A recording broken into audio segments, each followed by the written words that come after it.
Welcome to this very special edition of the Author's Voice with KAJ, a show where we explore the stories behind the stories.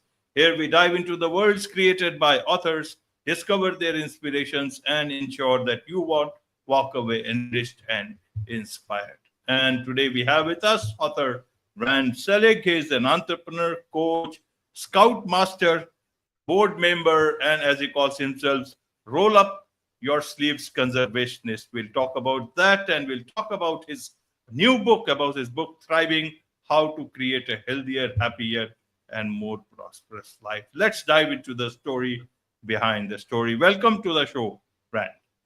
It's great to be with you, KJ. Welcome to the show once again, this time on the Author's Voice with KJ, where we'll be talking about your book, Thriving, How to Create a Healthier, Happier, and More Prosperous Life. We'll come to the book, but first let's understand about your journey towards becoming an author. What was the inspiration, or it just happened? No, inspiration is absolutely a critical part of this. Since high school, I've been collecting articles and papers, taking notes about ideas I had. And so many years later, I had this big 4-foot high stack of papers. And I kept on looking at this year after year saying, well, there's a book inside there, several books, and there's several books inside of me. And what am I going to do about that? So I finally sat down and said, no, I'm gonna get at this. My primary motivation was to create a legacy project. This book encompasses my sort of philosophy of life, how to live a thriving life, a life of service, a life of excellence. And so I wrote this. I chunked this 4-foot stack into files, which ultimately became the chapters. And then I wrote a manuscript. I very wisely, fortunately, sent it to 3 good friends who knew me well. Several had written books themselves. And I said, please tell me what you think. Tell me what's missing. Be constructive, but be kind. And they all came back and said, no. And I said, oh no, all this work, They said, no, it's so big, it's so important. You can't just make a little legacy project for 100 or 200 people. You have to get out there as much as possible. Talk to everybody about this. Everybody needs to learn the lessons. Get on this path of thriving. You talk about it in a really good way. We can all be the author of our own story. We can all design our own lives. And that's a message that I feel deeply about. I've lived that message, and now that's a mission for me to engage with people in all stages of life about that. Absolutely. So let's get straight to the book itself. And here is the book on the screen, Thriving, How to Create a Healthier, Happier, and More Prosperous Life. Why book on this particular topic? You are an MBA from Stanford, undergraduate degrees in mathematics and psychology, and you are talking here about thriving. Help us understand the inspiration behind this, behind the book itself. Well, I realized with all my journey through life that there were a lot of very smart, a lot of very dedicated people, hardworking, high achievers in many cases, who were struggling. In some cases, they were struggling with burnout. In some cases, they were struggling with trying to figure out what success meant to themselves. In some cases, they were struggling with how to build deep and enduring relationships. People, even people in their 40s, I began seeing people who were not aging well. And so these were themes I saw, whether I was in a boardroom or whether I was dealing with clients and helping them with a major transaction in their lives, selling their company or buying out a partner. I saw this again and again. I even saw it as a scoutmaster and a little league coach, sometimes with the players, and sometimes I saw it in the scouts, and sometimes I saw it with their parents.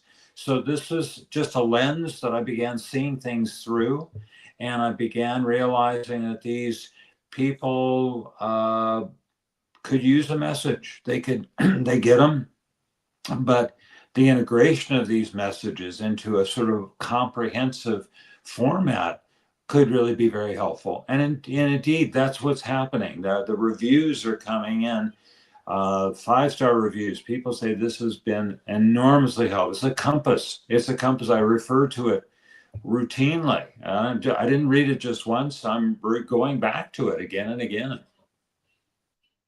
Absolutely. So let's dive into the book itself. What is, within the book? The cover is very good. Your name is very distinctive here. Everything is very good. But what's within the book? Tell us a bit about for the audience so that, those who have read it, find it, that they've got something very valuable. And those who have yet to get it, they will just want to get it as soon as possible. Well, I hope so. Well, so basically, I lay out that there are 4 parts of thriving. Now, this is my very high standard.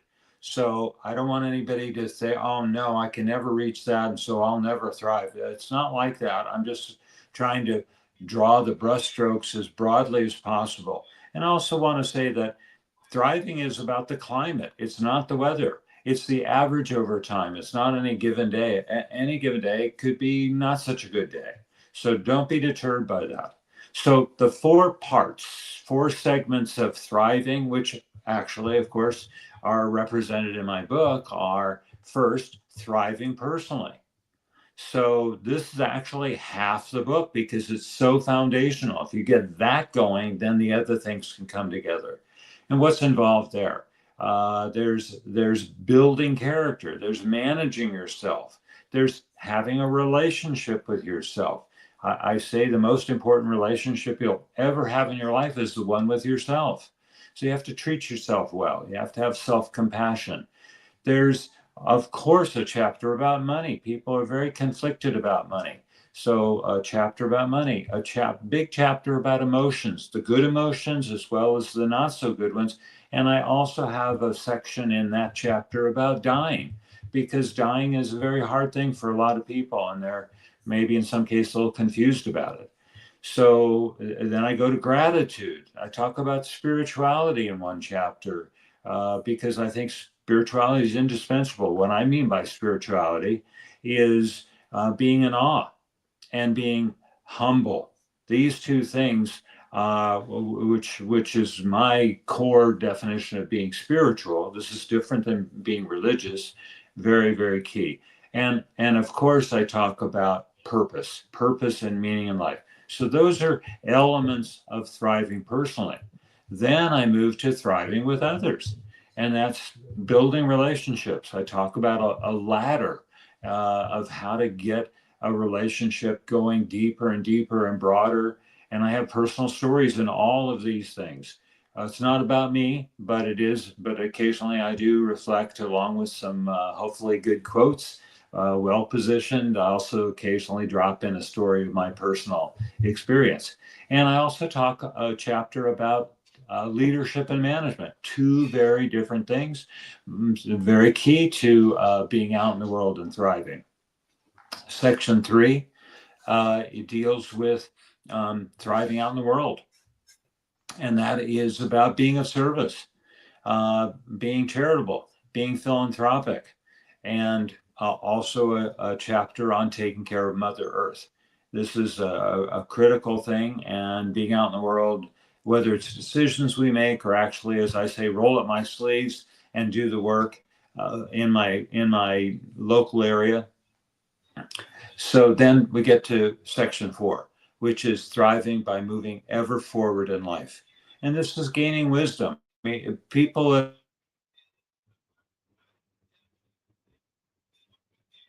and nurturing that wisdom. And also the whole notion of being a lifelong learner, learning from your mistakes, turning them to valuable lessons, so that all these things in combination, yeah, as I say, any given day, maybe not so good, but in the totality of things, this is I think a fantastic recipe. Absolutely, absolutely, Rand. So, in terms of the book, then even though you have told it, thriving, personally, thriving with others, about leadership and all that, but let me ask it and understand this way. Who is this book for? Ah, well, I'm as I continue to work on narrowing that audience down so that you know everybody in that group is the right person. I'm still working that. It is a book for people in all stages of life. I've spoken to many high school groups and college groups, people in various stages of transition, people going through change of work or a change in a relationship of some important type, divorce, maybe about to get married or something. Um, People who are either considering not working for a living anymore, they call that retiring. I say rewire is a much better word because it introduces the possibility of a new chapter in your life when you're not working for a living, but you're still vital, you're still doing things. Um, and it deals with people. I've spoken to many people in retirement homes too. And I surprised them by saying, look, there are 10 keys to aging. I'm delighted to share that set of messages with you. But having purpose and being positive are two absolutely key elements to that. And they say, purpose. My purpose is waking up in the morning and looking forward to lunch. And I say, well, I'm happy for you. That's a good thing to look forward to. But, having purpose doesn't have to be a big grand thing. It can also be where you're being kind. You're listening to somebody, you're asking them questions, you're offering to help. You've been here a few years at this retirement home and they're just new. They don't know certain things. So you can offer to help them. That's purpose, and that's a very important purpose. And you can do that at any stage in life, of course. But when you're there, sort of looking towards the end of your stay here on Mother Earth, then these kinds of things become even more important. Absolutely. So, Rand, you talk about thriving with personally, then thriving with others and leadership. So, when you talk about thriving with others, and you also talk about leadership, these are smart people. Do Yeah. we need to tell them about these things, or they should understand it by themselves? And how have you told these guys so that it gets drilled into their heads about thriving with others, taking care of Mother Earth, and also thriving with others and looking at leadership in the right perspective and not just keep talking and blabbering about it? Well, thank you very much for that question. And you're absolutely right. I don't think there's anything necessarily profound here. Any of these points that you just brought up, and any points actually throughout the book, nobody's going to say, "Wow, this is novel. This is unheard of before." The philosophers from thousands of years ago, wherever they are in the world, they never thought of that. No, it's not that way. And I do a good job of referring to a lot of other people and a lot of research. There's a lot of research in this book as well. But the truth of the matter is that we use terms and we get a little confused about things. For example, this issue of leadership, it's a very different function. It takes a different set of approaches, it's a different role than being a manager. We like to use the term leader all the time. Oh, that's a person, a good leader. Well, actually, they're not doing anything in the leadership realm. They're not doing any visionary work. They're not articulating the vision. What they're doing is a great job managing. And it's not as if using the wrong word there is going to make a difference. But by focusing on the core of what it is you're doing, then you can do a better job of that particular function. So there's a whole lot in that chapter that people have told me who are very accomplished in their corporate world or their organizational world, how valuable that is, because I've shined a bright light on that, sort of demystified it a little bit. Absolutely. Yeah, carry on. Yeah. Yeah, no, I think there are many elements to this question of how does it sink in, and sometimes things sink in. There's again research about this. You need to hear it a number of times. You need to hear it from a slightly different perspective. I had the experience through much of my investment banking career of dealing with people who already had a lot of money, financial success. And I actually helped them by selling their company, add to their financial wealth. But when people said to me, were they successful? I had to say, from my standard, now this is just me talking about it, they were not successful because they had broken relationships all around them on the business front and on the personal front. So this book, again, you say, is it for people who are very accomplished and very smart people? It is, because a lot of those people get channeled over in a direction that actually is not helpful to them. They're working so hard to accomplish a kind of narrow goal. It's not about being a certain kind of person. It's about doing a certain set of things. And I say, as you mature, as you evolve as a person, you evolve with soul. That's the term I use. You're moving much more to being a kind of a person. And I highlight that because we need more of that in our world. Yes, we need products, we need services, and we need them be done properly, and we need to be have them hopefully price them well. There's a circular thing. You price too high, you lose business. Too low, you can't keep up. So there's a whole complicated thing that good business people understand about that. But at the end of the day, it's really, in my view, again, about thriving, where at the end of the day, you put your head on the pillow and you say, I had a good day. I did a good job. I contributed to other people and our planet in a way that matters. Absolutely, absolutely. So for those people who really think about thriving, you also talked about success, and you talked about your investment banking days. Can people thrive despite not achieving the so-called thing called success? Is that possible? Oh, absolutely. Absolutely. No, I think, you need to have a certain amount of financial grease to get on. I mean, some of the happiest people I've met were in Southern Africa. I went to work for 4 months on a project in South Africa right after Nelson Mandela became president. What a sea change in that country. It was a very happy, very good time. Of course, nervous for some people because they didn't know what to expect next. But I very happy people who had really very little in terms of material things, but they were singing, they were dancing, they had community, they were living in a group of people where they felt safe. They may have had to walk to carry water. The water wasn't plumbed right into wherever they were living.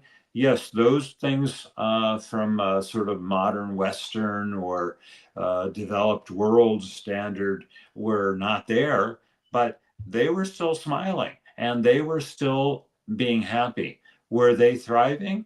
I think in many ways they were, absolutely. And so we have this standard in increasingly around the world that says if you don't have these things, you don't drive a car, you don't live in a certain size house, you're not thriving. That's not true. I just have to debunk that. That's not what thriving is about. If you have nothing and you're starving, no, you're not thriving. If you're sick and you need medicine or doctor's help and you don't have it, you're not thriving. No, there's clear boundaries around what financial and material things will do for you. We have studies. They're not new studies that say if you're living in a place of poverty, you're living where you don't have warmth, you're living outdoors, you're going to reduce the number of years you're living, and some of those years are going to be very difficult, painful years.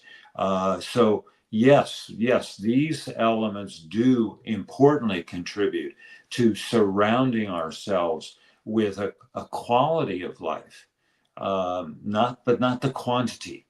Again, we're confused often. How much is enough? There are a lot of people, and in fact, I've worked with some of them. They didn't know what enough was. So after they reached a certain level, they wanted to go to the next level. Why? Because there it was, another level in the mountaintop. Did it do anything for them? I don't think so. Actually, I think it detracted from their sense of self and their sense of worth. That's, again, my observations. Absolutely. So, Rand, in a nutshell, what key message, key insights you want your readers to take away from the book?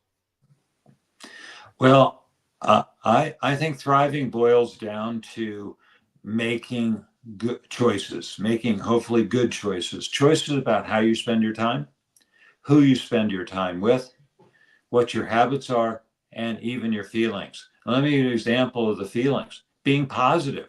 Being positive adds 7 to 8 years to your life. Again, scientific research has shown that. So these are choices you can make. You can choose to be cynical. You can choose to be angry, but it is a choice. I say choose to be positive.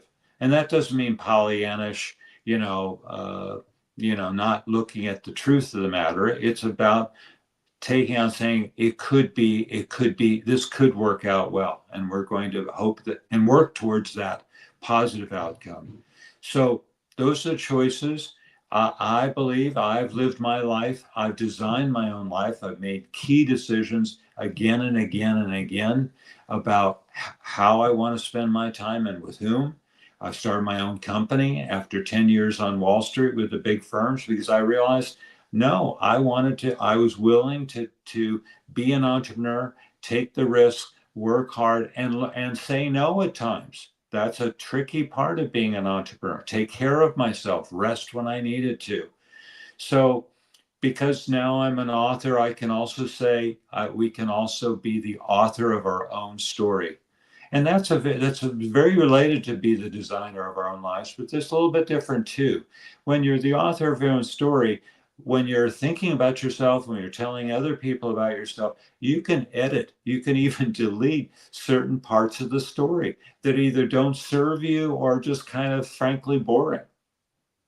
So then the question is, what about the future? Again, as the author of your own story, you can map out and script out different ways your life can unfold going forward.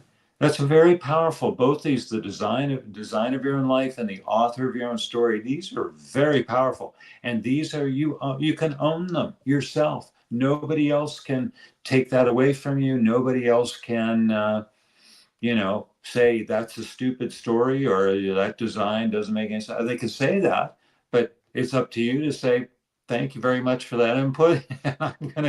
I believe in it and I'm going to keep going. Absolutely. One has to keep going. One should keep going. And that's where my next question is, that this is one book.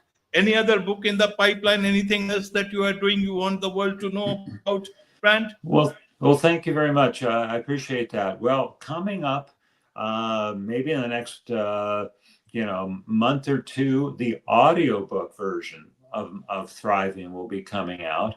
And I'm excited about that because there are a lot of people who the way they absorb a book is by listening to it rather than actually reading it, opening it, or doing an ebook version. So I'm excited about that scenario. And because my book has been out for a little while, I keep on thinking of new elements to Thriving or new aspects of how to live life in a way that's good.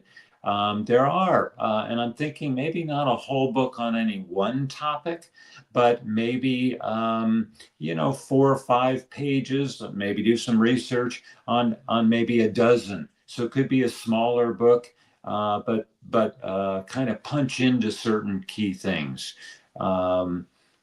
Again, same sort of theme, but structured very differently.